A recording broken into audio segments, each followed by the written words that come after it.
इस साल दशहरा मनाते समय ये सोचना ज़रूरी है कि रावण का ग्लोरिफिकेशन हमारे लिए क्या मायने रखता है। क्या हम एक सोसाइटी के रूप में ज़्यादा टॉलरेंट और ओपन माइंडेड बन रहे हैं? क्या हम यह भूल रहे हैं कि वास्तव में क्या महत्वपूर्ण है?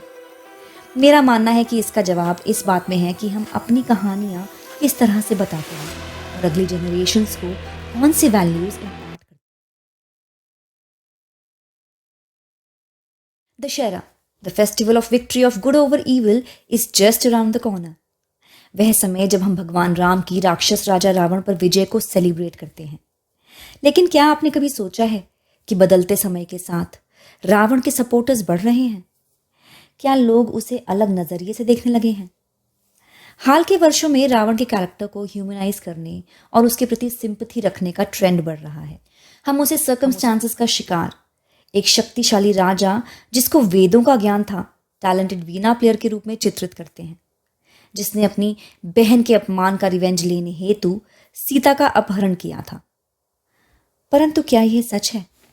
रावण से अपनी बहन शूर्पणखा का अपमान सहन नहीं हुआ। भाई हो तो रावण जैसा। आजकल ऐसे अनेकों नैरेटिव सुनाई देने लगे हैं। परंतु वाल्मीकि रामायण के अनुसार शूर्पणखा ने रावण को जाकर झूठ बोला था। क्यों? क्योंकि वह जानती थी कि रावण उसके लिए कुछ नहीं करेगा। उसे रावण की वीकनेस का पता था।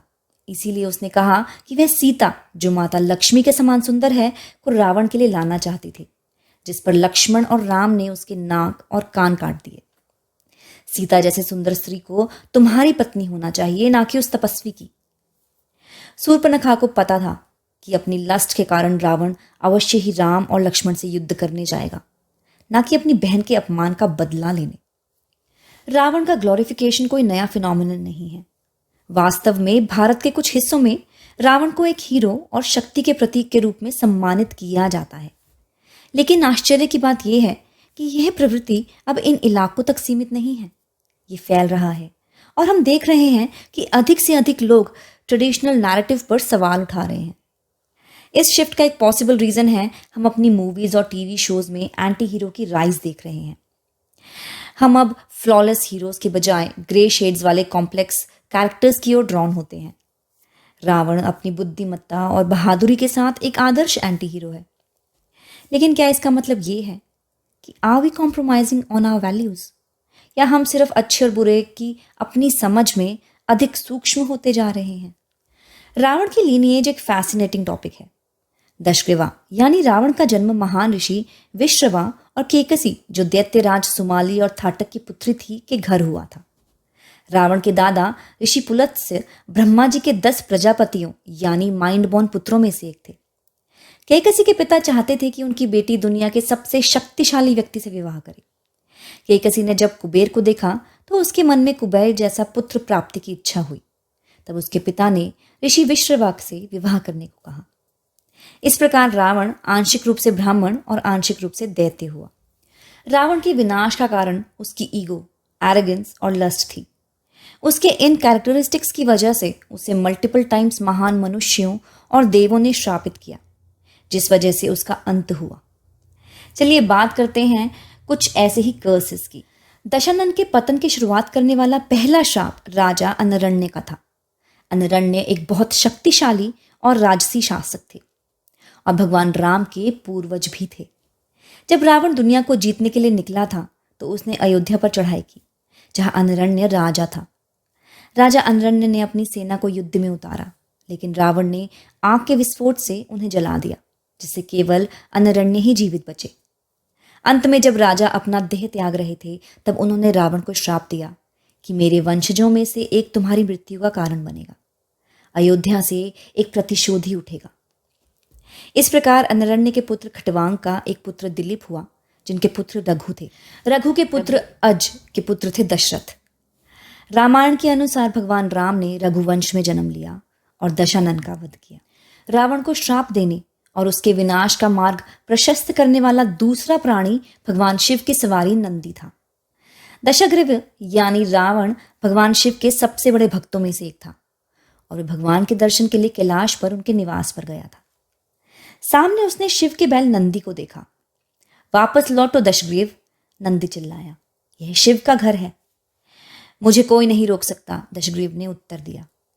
अहंकारी रावण ने नंदी के बैल रूप का मजाक उड़ाना शुरू कर दिया और उसे वानर जैसा मुख वाला कहा।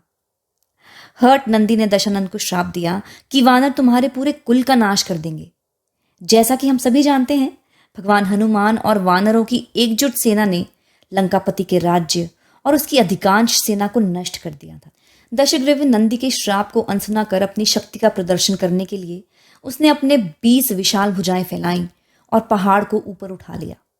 शिवजी ने यह देखा और उसके अहंकार को तोड़ने हेतु अपने बड़े पैर के अंगूठे से पहाड़ को दबाया, जिससे वह उसके नीचे फंस गया। दशग्रीव विलाप करने लगा। उसके इसी भयंकर विलाप राव के कारण उसका नाम रावण पड़ा। रावण को यह नाम उसकी शक्ति के कारण नहीं, अपितु उसकी वीकनेस के कारण मिला। क्या आपको ये बात पता थी? कमेंट्स में बताइएगा। रावण को श्राप देने वाला तीसरा व्यक्ति उसकी पत्नी मंदोदरी की बड़ी बहन माया थी। माया का विवाह वैजयंतपुर के राजा शंबर से हुआ था। एक बार रावण वैजयंतपुर आया और माया को अपने जाल में फंसा लिया। जब राजा शंबर को यह बात पता चली तो उसने लंकापति को बंदी बना लिया। इस समय अयोध्या के राजा दशरथ ने भी शंबर पर आक्रमण किया और युद्ध में दशरथ की जीत हुई और शंबर की मृत्यु हो गई। दुखी माया ने सती होना चाहा, परंतु अधर्मी रावण ने उसे अपने साथ लंका चलने को कहा। क्रोधित होकर माया ने उसे श्राप दिया कि उसकी मृत्यु एक पवित्र विवाहित महिला के प्रति उसके अशुद्ध विचारों के कारण होगी। रावण को श्राप देने वाला अगला व्यक्ति उसके सौतेले भाई कुबेर का पुत्र नल कुबेर था। जब दशानन तीनों लोगों को जीतने के लिए निकला था तो वह स्वर्गलोक गया। वहां उसने रंभा नाम की एक सुंदर अप्सरा को देखा। अप्सरा ने उसे यह बताने की कोशिश की कि वह नल कुबेर की वाइफ है, इसलिए वह लंकापति की पुत्र वधू यानी डॉटर इन लॉ है। उसके प्रति अपने अधर्मी विचारों में ड्राउन होकर रावण मिसबिहेव्ड विद हर। जब रंभा ने यह रावण का कृत्य नलकुबेर को बताया, क्रोधित नलकुबेर ने दशानन को श्राप दिया कि वह जब भी किसी स्त्री को उसकी इच्छा के विरुद्ध स्पर्श करेगा उसका सिर फट जाएगा। इसके अलावा एक बार उसने पुंजिकस्थला नाम की अप्सरा के साथ भी दुर्व्यवहार किया था। तब पुंजिकस्थला ने भगवान ब्रह्मा को यह बात कही और ब्रह्मा जी ने नलकुबेर की ही भांति रावण को श्राप दिया। अब क्योंकि रावण को वरदान भी ब्रह्मा जी से मिला था तो वो डर गया और इस श्राप के कारण रावण अपने बुरे इरादों के बावजूद कभी भी सीता जी से मिसबिहेव नहीं कर सका।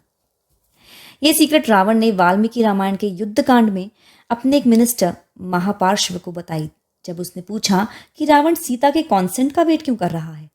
एक तपस्विनी स्त्री रावण को श्राप देने वाली अगली महिला थी, जिसके कारण उसका विनाश हुआ। एक बार लंका के राजा अपने पुष्पक विमान पर सवार होकर घूमने निकले। रास्ते में उन्हें एक सुंदर स्त्री मिली।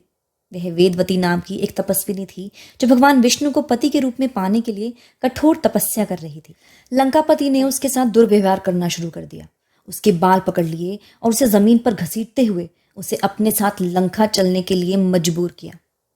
इस अपमान और अपने तप के टूटने से क्रोधित होकर वेदवती ने अपना शरीर त्यागने का फैसला किया। मरने से पहले उसने अब रावण को श्राप दिया कि एक स्त्री ही उसकी मृत्यु का कारण बनेगी। ऐसा माना जाता है वेदवती ने ही सीता जी के रूप में जन्म लिया था। रावण और उसके भाई कुंभकर्ण का जन्म भगवान विष्णु के द्वारपालों जय और विजय को दिए गए श्राप के परिणाम स्वरूप हुआ था। जब सनत कुमार, जो अपनी शक्तियों के कारण छोटे बच्चों की तरह दिखते थे, भगवान विष्णु से मिलने के लिए वैकुंठ आए तो द्वारपालों ने अपने अहंकार में उन्हें प्रवेश देने से मना कर दिया। उनकी धृष्टता के कारण उन्हें पृथ्वी पर जन्म लेने का श्राप दिया गया और भगवान के निवास से निष्कासित कर दिया गया। भगवान विष्णु स्वयं यह जानने के लिए बाहर आए कि क्या हो रहा है और उन्होंने द्वारपालों को उनकी गलती का एहसास कराया। अपनी गलती का एहसास होने पर जय और विजय भिक्षुकों से क्षमा मांगने लगे। श्राप हटाया नहीं जा सका, परंतु भिक्षुकों ने द्वारपालों से कहा कि क्योंकि आज भगवान विष्णु स्वयं उनकी मदद के लिए आए हैं, इसलिए वह उन्हें वैकुंठ वापस भेजने के लिए पृथ्वी पर आएंगे। उन्हें 2 ऑप्शंस भी दिए गए, या तो वह 7 बार पृथ्वी पर जन्म लें भगवान के भक्तों की तरह, या फिर 3 जन्म लें भगवान के शत्रुओं की तरह। तब जय विजय ने 3 जन्म लेना स्वीकार किया, क्योंकि वे प्रभु से ज्यादा देर के लिए अलग नहीं रहना चाहते थे। It can be seen from the above कि वरदान, वंश, राजसी सत्ता, वेदों का ज्ञान और सांसारिक सफलता के बावजूद रावण कोई एडमिरेबल चरित्र नहीं था। वो एक सीरियल रेपिस्ट और कमजोरों को सताने वाला डरपोक व्यक्ति था, जिसे कार्तवीर्य अर्जुन, वाली, यम जैसे योद्धाओं ने हराया था। उसके दुराचार की वजह से उसको मल्टीपल टाइम्स श्रापित किया गया था, जिनकी वजह से उसका पतन हुआ। भारतीय लोगों की एकता हमारी संस्कृति और वैल्यूज से आती है। ये हमारी संस्कृति है जो हमें कठिनाई में पेशेंस, शिक्षा के प्रति सम्मान, बड़ों और परंपराओं के प्रति श्रद्धा और मातृभूमि के प्रति प्रेम सिखाती है। ये वो वैल्यूज हैं जिन्होंने हमें सेंचुरीज से एक साथ रखा है और जिन्हें हम आज भी अपहोल्ड करते हैं। रावण जैसे पापियों का ग्लोरिफिकेशन बंद होना चाहिए। मेरा आपसे निवेदन है कि हमारे ग्रंथ वाल्मीकि रामायण, महाभारत को खुद से पढ़ें और जानें क्या सच है, किसी के भी कहने में ना आए। फ्यूचर जनरेशंस को सही और गलत का पाठ हमारे ग्रंथों के थ्रू पढ़ाएं। सनातन धर्म में तो स्त्रियों का सम्मान सबसे ऊपर है। हमारे कल्चर में तो ब्रह्मा विष्णु महेश से भी पावरफुल एनर्जी को फेमिनिन एनर्जी, शक्ति कहा गया है। इस साल दशहरा मनाते समय ये सोचना जरूरी है कि रावण का ग्लोरिफिकेशन हमारे लिए क्या मायने रखता है। क्या हम एक सोसाइटी के रूप में ज्यादा टॉलरेंट और ओपन माइंडेड बन रहे हैं, या हम यह भूल रहे हैं कि वास्तव में क्या महत्वपूर्ण है? मेरा मानना है कि इसका जवाब इस बात में है कि हम अपनी कहानियां किस तरह से बताते हैं और अगली जनरेशंस को कौन से वैल्यूज इम्पार्ट करते हैं। As we conclude, I would love to hear from you. आप क्या सोचते हैं रावण के कैरेक्टर और उसके रेलिवेंस के बारे में in today's time? Share your thoughts in the comments below. And if you enjoyed this video, be sure to check out our other videos on cultural topics that will make you think. See you next time. Toodles.